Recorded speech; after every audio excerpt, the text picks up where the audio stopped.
Every teacher faces a challenge when it comes to managing his or her classroom. The decisions and actions a teacher takes in this area can be the difference between peaceful productivity and complete chaos.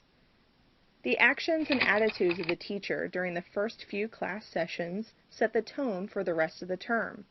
Because it is so important, the most effective teachers create a classroom management plan well in advance of the first class session. Although some management techniques will change depending on the students and grade level, many of the underlying basic strategies of classroom management remain the same.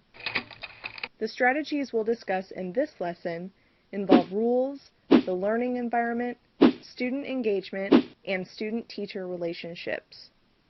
For most teachers, the foundation of a managed classroom is a clear set of rules and consequences.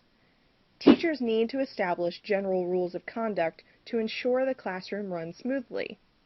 Imagine you teach a 5th grade history class. What kind of rules would you create? The rules that are needed change with every class, and most teachers agree that the students should be included in creating them. The general strategy is to have an idea of what rules are needed, but then include the students in actually creating them, as well as the consequences for breaking them. When students have a say in the matter, they have ownership in what has been decided and are more motivated to follow the rules. It's recommended that teachers devote a portion of the very first day of class to coming up with rules and consequences. Starting with a short list of categories, like general classroom behavior and use of materials, the teacher facilitates discussion and the students create a set of rules expressed in their own language. Most teachers agree that it's best to create only a few rules. 5 to 8 is the rule of thumb, as it's too hard to remember a long list. Of course, teachers also need to determine how they will personally enforce the rules and consequences, as well as how to handle conflict. We discuss strategies for discipline and reducing undesirable behaviors in another lesson. This strategy for creating rules could also be used to determine routines for each class. Unlike rules, rituals and routines don't have consequences, but they are an important part of managing the classroom. They are the repeated activities that students learn to expect as part of your particular class. For example, you could create a routine in your history class where you always write the schedule for the day on the board, along with directions for an extra activity if any students finish early. Knowing what to do and being able to predict what comes next makes students feel competent, which not only helps them learn, but also contributes to a positive learning environment. The learning environment greatly affects students and their learning, so it's also an extremely important part of classroom management. The learning environment is the way the classroom works and feels. It includes the physical environment as well as the social or emotional environment within the classroom. Teachers want all students to feel motivated, challenged, supported, and physically comfortable. The right management strategies lead to a positive learning environment which promotes productivity and respect. The physical environment includes physical aspects such as desk arrangement, decorations, lighting, temperature, etc. This is the way the classroom works. Imagine that history class you teach again. How would you arrange the desks and decorate the room? Each physical aspect can affect learning and creativity, as well as the ability to concentrate and maintain attention. It's important that the space be attractive, well lit, comfortable, and clean. The physical environment is often the first impression of the class as students enter and conveys the teacher's approach to managing instruction and learning. For example, if you arrange the desks in your classroom so they are clustered into groups and facing each other, it promotes interaction and shows that you, the teacher, value collaboration. If there are stations set up throughout the room, it indicates that the class will be engaging and hands-on. When students walk into a classroom every day, they need to feel ownership. Their creations and projects should be on display, as the more they see themselves in the environment, the more they feel valued. They should also feel confident of where to find anything they may need, such as supplies or a place to turn in their assignment. Beyond the physical environment, the learning environment also includes the social and emotional aspects of the classroom. This is the way that the classroom feels. Students thrive in environments where they feel safe and respected, and where there is an atmosphere of purposefulness and confidence in learning. This is certainly not always an easy task for teachers, but there are many strategies that help to create this type of environment. One strategy is to build and maintain positive student-teacher relationships, which we'll discuss later in this lesson. Another strategy is to give students an opportunity to express their opinion and contribute ideas. We already talked about including them in creating rules, consequences, and routines, and that is a strategy that goes a long way towards creating a positive learning environment.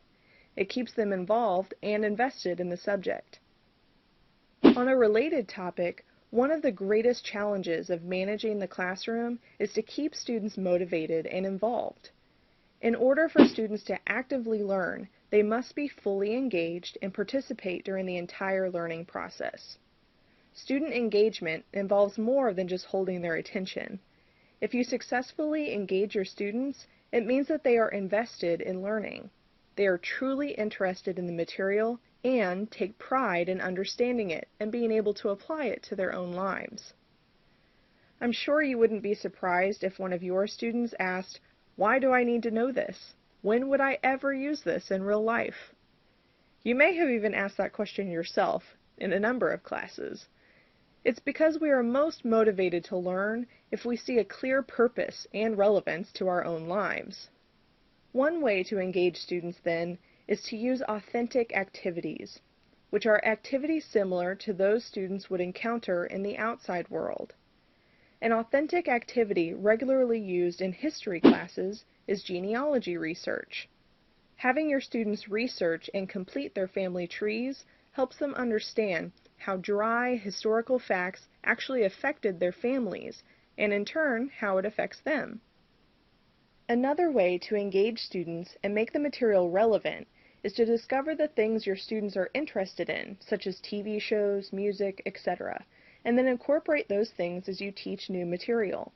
For example, in your history class, you could ask your students to write lyrics about Abraham Lincoln to the tune of the song Gangnam Style. This would be a fun activity that students would especially enjoy because it involves something from their lives outside of the classroom. You want to attach the learning material to their personal lives as much as possible. The last strategy for classroom management that we'll discuss in this lesson is the relationship between students and teachers. Picture your history class one more time. On the very first day, what would you do as your students enter the classroom? Would you greet them at the door and shake their hands? It would be a good idea, as it communicates to them that you are interested in and have respect for each individual student. Students are more likely to be emotionally and intellectually invested when they have a positive relationship with their teacher. They are also less likely to misbehave and create conflict, plus they receive more enjoyment from being in class. So, how do you create that positive relationship? It seems obvious, but the first thing that contributes towards a positive relationship is just to get to know them. Beyond remembering their name, remembering details about them shows the students that you care. Communicating and interacting with them during class is also a must. They work harder and smarter when they know that their learning matters to the teacher. When students feel valued and respected, there is an interest in learning that reaches far beyond the material we teach. In summary, effective teachers create a plan for how they will manage their classroom before the term even begins.